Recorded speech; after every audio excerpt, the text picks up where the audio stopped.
हकीकत में भाई बहुत अच्छा लयदारी गया है, लेकिन अगर थोड़ा लेवल अगर भाव कैसे बा थोड़ा और बना के तो गीत के आनंद ही कुछ अलग बा। धर बाबू आइए। सैया जाड़ में क्या बात है, हगवन करा दो राजाई लिखा कहम न करे। जितने पिए के बाद रस बना बना के, लेकिन साथ में मेरा भाई तुम गाओगे एकदम गीत के लेवल का कैसे। क्या बात है, बिंजू वाले भाई धन्य है, यही तो मेन चीज है, रस है इसको लय से फटकना नहीं, लेवल में आना है तब टेबल पर जाओगे। गीत बा कि सहिया जात बाड़ो पुलिस के बहुत तू हो बोलो, एक शब्द हम गाएंगे एक शब्द तब मजा आएगा। कि सहिया जात बाड़ो पुलिस के बहलिए, जात बाड़ो पुलिस के बहलिए। कैसे कि कुछ ले अरे कि कुछ ले तू गाओ ना गया एक्टिंग तोर बाबा जो हम करा हटार है जब हन्ने हर तक तू इधर आ तू कर धरे है ने कर हम ए गुलाब तो है ने ए सुन लेवल में आ अरे का दोनों पुल्लिंगे है क्या, स्त्रीलिंग किनारे मारी से गीत हमारे सिपाही जी के लिए है। यहाँ जात पर है पुलिस के नौकरिया में, पहाड़िया में नहीं, नौकरिया में। जात पर है पुलिस नौकरिया में, पहाड़िया में ना, नौकरिया में बहाली में। ओ चलेगा, शायद आपको सुनने में थोड़ा मिस्टेक हो गया सिपाही जी। हालांकि टोहनी सुनिए ध्यान से कि सहिया जाते बारो पुलिस के बहलिए। अरे कि सहिया कि जाते बारो पुलिस के बहलिए, हर कुछ ले हर ले हथनिया। क्या बात है, क्या बात है, मोर करे जा हो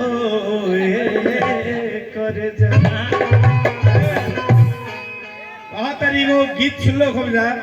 आजकल अनुपमा यादव और गोलू राजा के कंपटीशन जब होला तो गीत हर जगह गावले आ सुनले बानी कैसे कि जा जाई बता जा आए सनम। क्या बात है, क्या बात है, देख जिंदगी भर खा ती जखम। बैठ नीचे बैठ कि जानी सोचा हमारा बारे में। सुन तुहरा खातिर हमारा मोहिल रहे भाई भैया। ये प्यार कल है परसों के काहिल रहे। ये प्यार कहाँ ध्यान बतौर गया। ये प्यार काल है परसों कि भुला गयू ऐसे जैसे भाई। ये प्यार काल है परसों कि भाई का है चोचिया मत थोड़ा मन आनंद भइल त भाईवा के साथे गावे नहीं त कच्चा कच्चा करत तू उधर चोचिया और चाह जाई बता ऐसा नमू देख जिंदगी भखा तीर नमू चाह जाई बता ऐसा नमू देख जिंदगी भखा तीर कहीं तरह से प्यार हो गई हमारा, मोहब्बत तो हमको भी हो गया यार।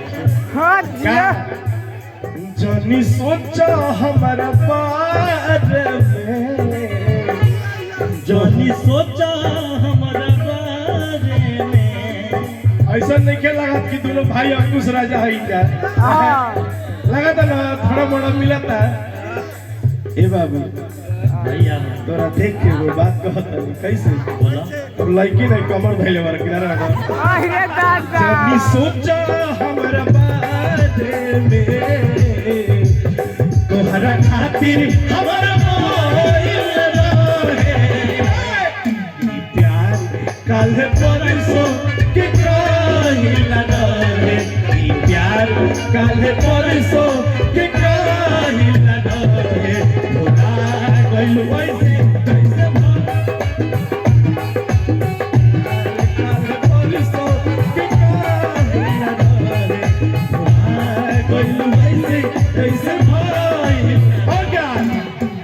प्यार झूठा सही दुनिया को दिखाने आजा प्यार झूठा सही दुनिया को दिखाने आजा तुम किसी और से मिलने के बहाने आजा तुम किसी और से मिलने के बहाने आजा प्यार झूठा सही दुनिया को दिखाने आजा प्यार झूठा सही दुनिया को दिखाने आजा तुम किसी और से मिलने के बहाने आजा तुम किसी और से मिलने के बहाने आजा एक मिनट भाई एकरा बाद जब प्यार हो गई आ जब हमार दिल में बस गिलन तो ओकरा बाद ही का कहता ना कोनो भाव में कहता ए दुगरा दिल के दर्दिया के क्या बात है की दवाइयो ना भेटाता छन छन आई हो दादा कि जाने यह बजाता है मोहावर के बाटे है नमूना देखा था पूरा तो जाके उठ के कला लेकिन तोरा खातिर क्या कहे के बा अरे जा जा जा जा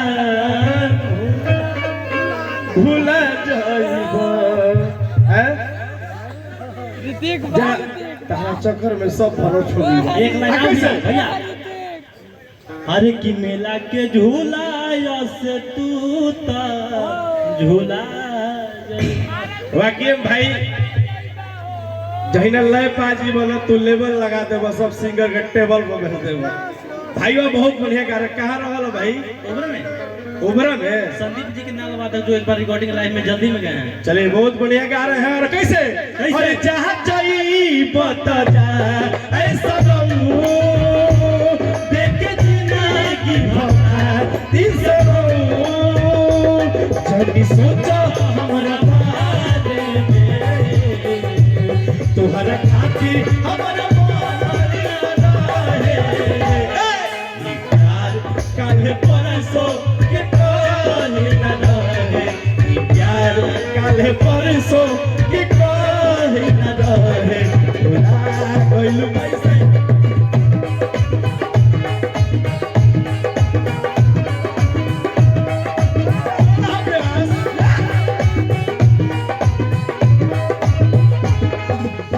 कहाँ लगौल धन कहाँ लगौल धन पियावा दिया हो हाकल करे जाके तो उठे तो दिया रे जिया राम में भइल बाटे ई गए अरे जिया राम अरे भइल बाटे ए भैया अरे जिया राम में अब भइल बाटे आही लहे राजा अरे लेके आओ का भाव में भाव में भाव ऐसे बन अरे गई चियरा में भइल बाटे आही लहे राजा आ पेनिया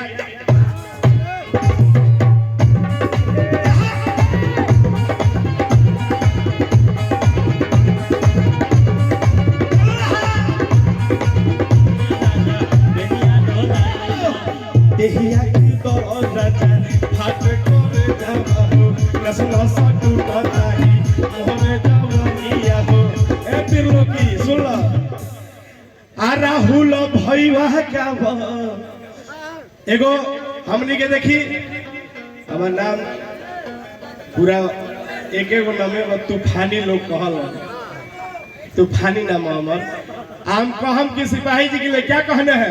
एगो होली के समय चला था तो दोनों भाई गावल जी तो बहुत अच्छा लगी। और एक बार प्रेम से बोला कचकचो महाराज की जय। काहे कोई ना कचकचो बाबा कोई ना मानेगा गीते के बोला सुनी। अरे ये होली में मुंड बना क्यों और निकला बजे बहारी। दोनों भाई गाँव मिल के ये होली में मुंड बना के अरे की निकला बजो बहारी। ऐसे ना थोड़ा जोश में लागे कि निकलल है जा। और ये होली में ये मुंड बना के निकलब जो बहारी की पारी तिरंगा। एगो मेरा होली का इस बार नया सॉन्ग आ रहा है आपको सुना रहे हैं और मेरा टाइटल आप बोलिएगा। अभी 10 दिन बाद मेरा वो गाना रिलीज होने वाला है और ये बहुत कॉमेडी गाना मैं गाया हूँ। जैसे लड़का हूँ और लड़की से कहता हूँ कि ये अब की होली मनावे हमारा मान लो आ रहे हम उबरा चाहे औरंगाबाद चाहे डिहरी कहीं भी एनीवेरी वो लड़का खुशी से कहता कैसे हंसो के फागुन में होई धमाल हो। मेरा नया एल्बम का गाना अभी गाना नहीं चाह रहा था क्योंकि अभी रिलीज नहीं हुआ है और बड़ा कंपनी से आ रहा है लेकिन सुना दे इसमें अंतरा सिंह गाई है मेरे साथ। तो गाना कैसे है सुना रहे। हंसो के फागुन में होई धमाल हो। एक मिनट डीजे बजा के नाचल गाई जी जान हो। लड़का बड़ी हंसी के बेचारा सोचल कि अपन माने गर्लफ्रेंड के साथ होली मनाई। सिपाही जी वो लड़का बहुत प्यार से फोन पर कहता कि असो के होली में होई धमाल हो डीजे बजा के नाचल गाई जी जान हो। असो के होली में होई धमाल रोवा मत फास्ट चलेगा पूरा। असो के होली में होई धमाल हो डीजे बजा के नाचल गाई जी जान हो। असो के होली में होई धमाल हो डीजे बजा के नाचल गाई जी जान हो।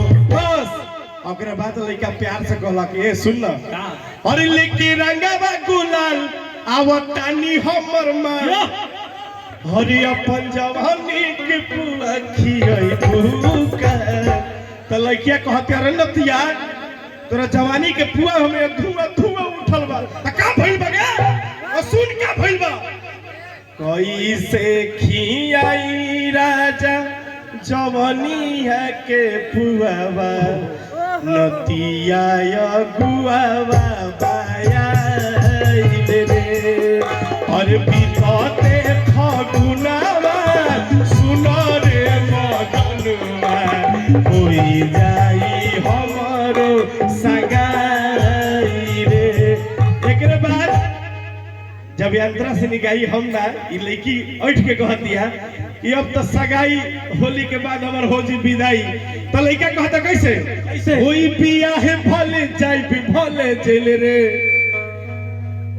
ऐसे कहता रे का भाई के तेरी मरे आ कैसे हंसो के होली में होई धमाल डीजे बजा के नाचल गाई जी जान हो।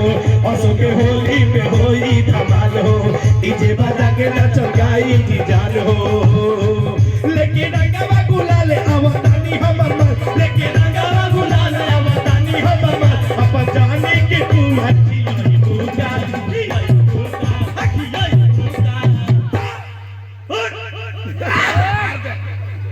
कैसे कैसे खियाई राजा जवानी के पुआवा नतिया गुआवा माया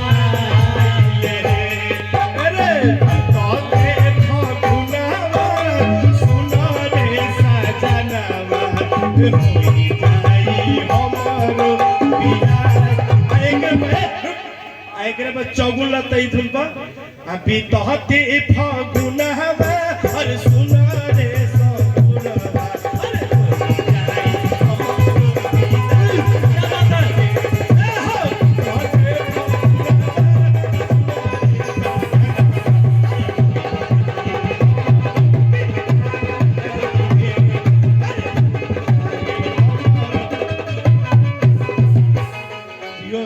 भगवान तोरा बहुत प्यारा बजा रहा है भाई आई लव यू। भगवान करे कि अब मैं चार चाहूंगा बच्चा कि हो जाए। अब रिकॉर्डिंग एक दो हो जाएगी चाहिए ना, 2 गाना रिकॉर्डिंग और फिर लाइव चले।